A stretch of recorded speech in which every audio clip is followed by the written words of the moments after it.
As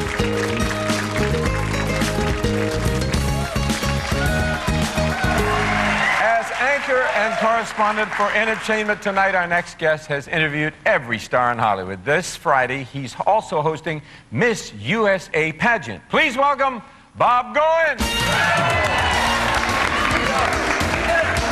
you doing, George? Thank you. Hello, Bob. How are you? Nice to see you. Hey, gang. You are, This is so comfy out here. I was talking to you backstage. Yes. Isn't it? It's lovely. They were trying to make us wear similar little vests. You were going to do the vest I was going to do that, and Yeah. I thought, no, I better not. Bob's going to do it. I looked like I was trying to copy you. Or you. That's the problem. See, I've been copying you all my career, George. No, so Bob. You just are trying to keep known. up. You are known as the slickest guy on TV. There's nobody any slicker, better looking. You got all the moves. Look, like 4 people started clapping, and the rest of them, oh, I guess I have to. It's the Bob Goen fan club right is that down what front. it is? Okay, great. Now, Yeah. you've had some interviews, some very, very interesting interviews Yeah. that came out of nowhere when you expected to do really just kind of like the run-of-the-mill, right? You've had that happen, haven't you? Where you go in expecting one thing and something completely different happens. And those are the best, always. Exactly. Yeah, usually they can be. I had an interview with Elton John one time where he was just promoting his golf tournament, or his tennis tournament, excuse me, for his AIDS Foundation. And so we got to talk about tennis. We talked about AIDS and the foundation. And then we started talking about whether or not he gets tested for AIDS. And then we talked about his sexuality. And then we talked about his drug addiction. And then his bulimia and his alcoholism. And before I knew it, he was revealing that he, you know, at his lowest point, how he would be crawling around his mansion in a vomit-stained dressing gown, daubing up cocaine with a wet fingertip from the carpeting. And I went in thinking I was going to talk about a tennis tournament, okay? So it was amazing. And But that was his the kind of honesty, groundbreaking and an enormous honesty from the man. Oh, incredible candor on his part, and real courage, too, it takes to be able to come out with that. And I think that's really wonderful when a celebrity can come out and really talk about. He's a good friend of ours, and he's been on the show, and I just think he's the most terrific man. But I think his honesty about that has helped a lot of people. You know. I have enormous respect for that man. Yeah, I do for too. those It's a strange reasons. thing. Yeah. I think in Hollywood, you know, people get a lot of bad raps. Politics, even worse. But the one thing that I think that stands out that we've learned in this generation is if you're honest, and you say, I made a mistake, and I want to clean up my act, people will believe that. People are so tired of slick Teflon approaches. Exactly. And saying, you know, I didn't do it or I didn't. And I like that. I applaud the man for that. That's why you and I should mess up our hair a little bit, George. Hey. I'm always trying to do that. Don't you Bob. think? Yeah. See, 4 more people applauding now. Now, Bob, you have this great, perfect image, and you talk. No, you do, and you talk about people in Hollywood, and you have all these little tidbits. Now, give us some tidbits about you. What would people be surprised to know about you?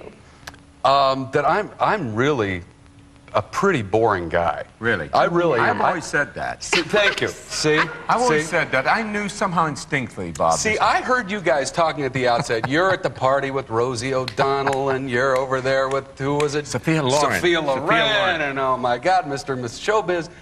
I'm like at home with the dog, you know, and I'm hoping that there's a bag of potato chips, you know. Is that true, really? It was Absolutely. Benji. You're probably with Benji. You're a real Yes, a homebody. Hollywood dog, absolutely. Yeah, that's as close to Hollywood celebrityism as I get. Yeah. No, I mean, that's pretty much what our life is, and I kind of like it that way. You say that, but you know something? I've seen you hanging out with some of the stars. We have a little piece of film with you and Kurt Russell flying, just a simple little day. But see, this is work, George. But it was this work. is different. Yeah, well, tell us about it. What happened? Okay, well, you know, just this is another deal where you expect one thing and another happens. They say, here's your assignment. Kurt Russell has a movie Stargate coming out. Could you go interview him? I said, sure. What do we do? He said, well, he has a plane and he wants to go flying. He's going flying anyway. Why don't you hop in? Fine, no problem. So we go and he said, well, let's show. Yeah, we got it. See what Let's it take is. a look. It's a kind of an antique airplane. Is it really? Just to put you in good Oh, mind. great. We'll I do love old aircraft when I go up. It's in really good shape. Don't worry about Okay. it, We're gonna put an engine in it before we take off. Thanks very much.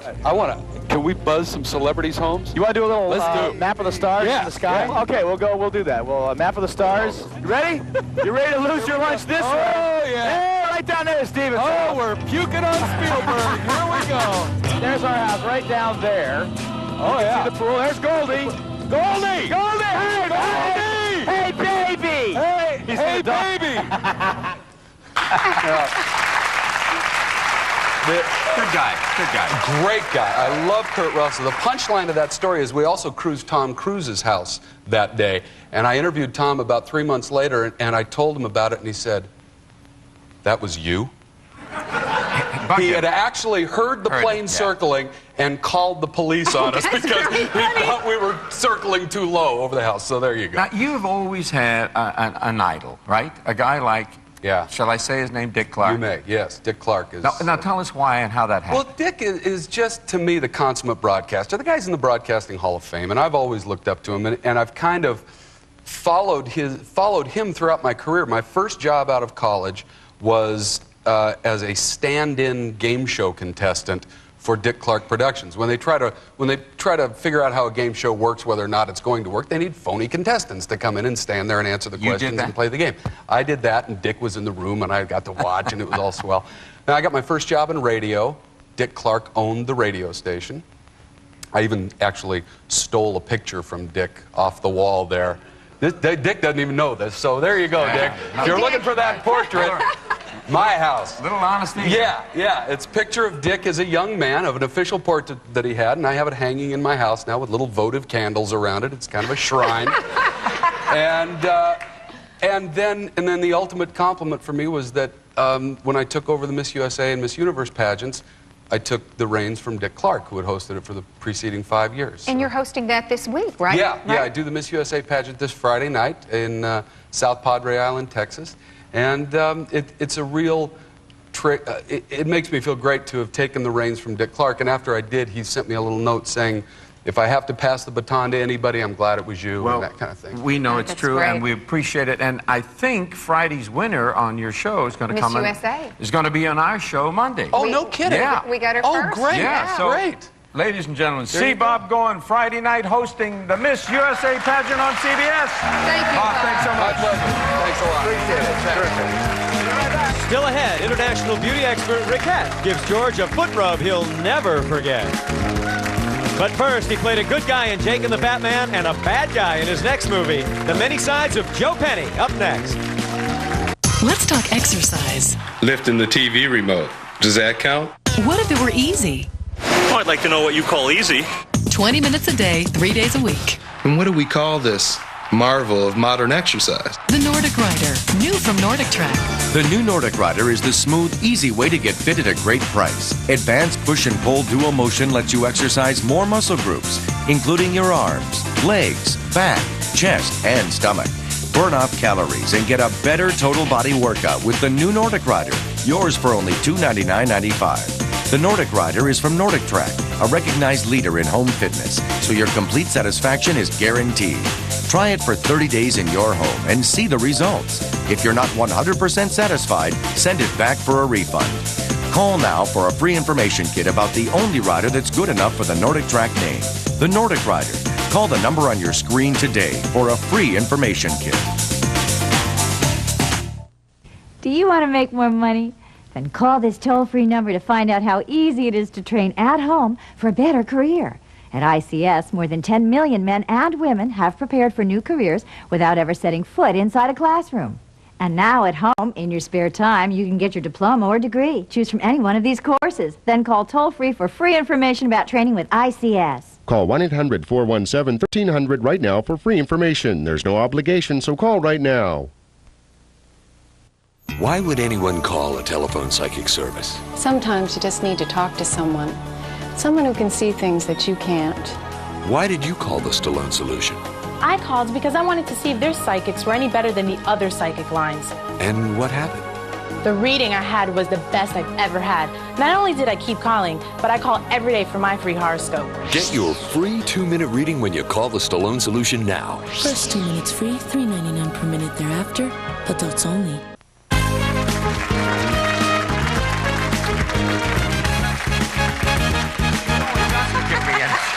You're always punching me, and you think it makes you look good. I don't know. What does it do to you to punch me? You take these short naps sometimes during breaks. I'm not taking a nap. I'm right here. I'm full of energy. Where are we? Our next guest has co-starred in countless TV movies, as well as 5 seasons of Jake and the Fat Man. Tonight, you can see him in the CBS movie Double Jeopardy. And we've got a sneak peek. Take a look. I'm warning you, though, Julia. If I ever catch you dating another cop, I'll kill you.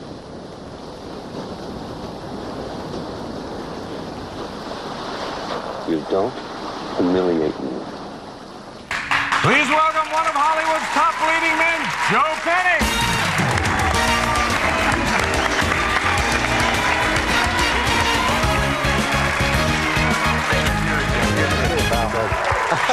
The lovely Alana. How are you?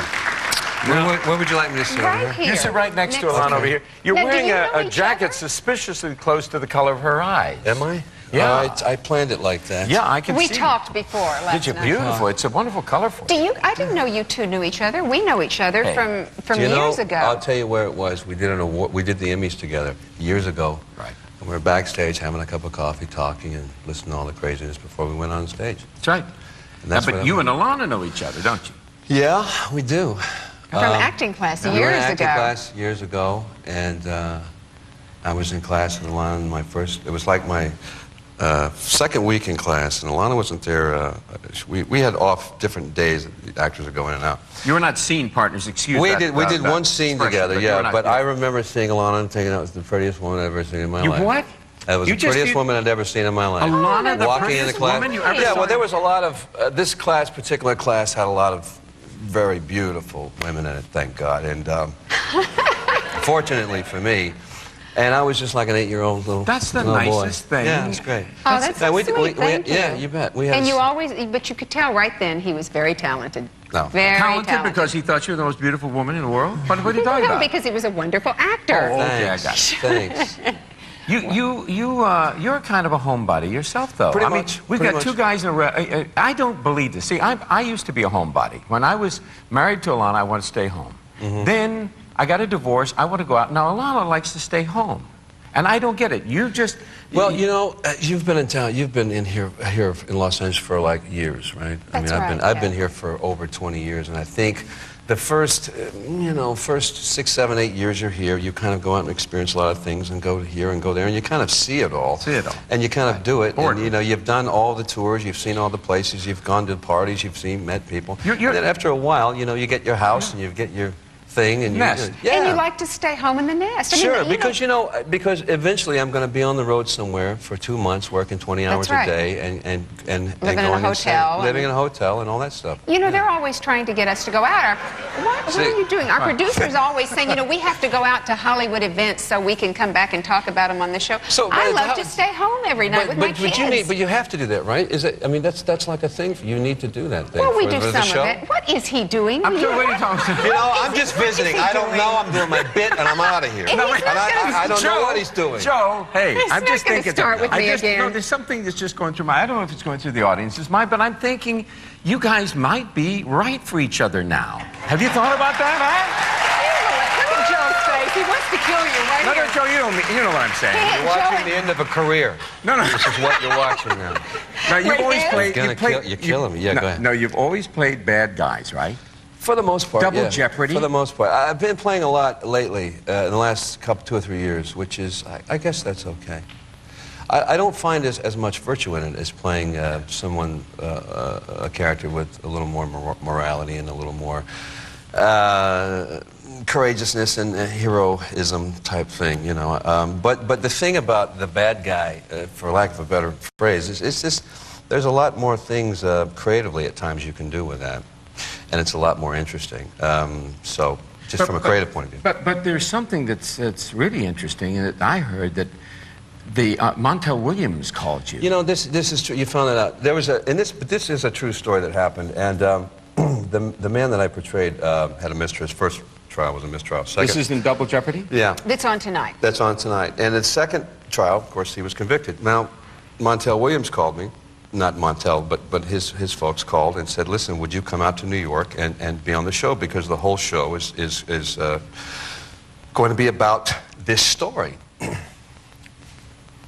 And I said, what could I possibly contribute to this situation except for the fact that I'm an actor in the movie and I did my job and they paid me, the check cashed, it cleared, and I went home. But the thing that scared me about it is they're having the girl's family on, the murdered girl's family on. They're having the guy via satellite because he's in a prison, and they're having his family on. So what do? I go on and say, it was a great part, nice working with everybody, and I leave and all hell breaks loose. So I just didn't think, I just thought it was a really opportunistic move on my part to do so. I just didn't feel morally right about that. Something felt real uncomfortable. You're not that kind of Hollywood guy that Alana's used to. I tried. I don't know how that slipped out. No, not really. Out. No. But will you come back and visit Alana and me?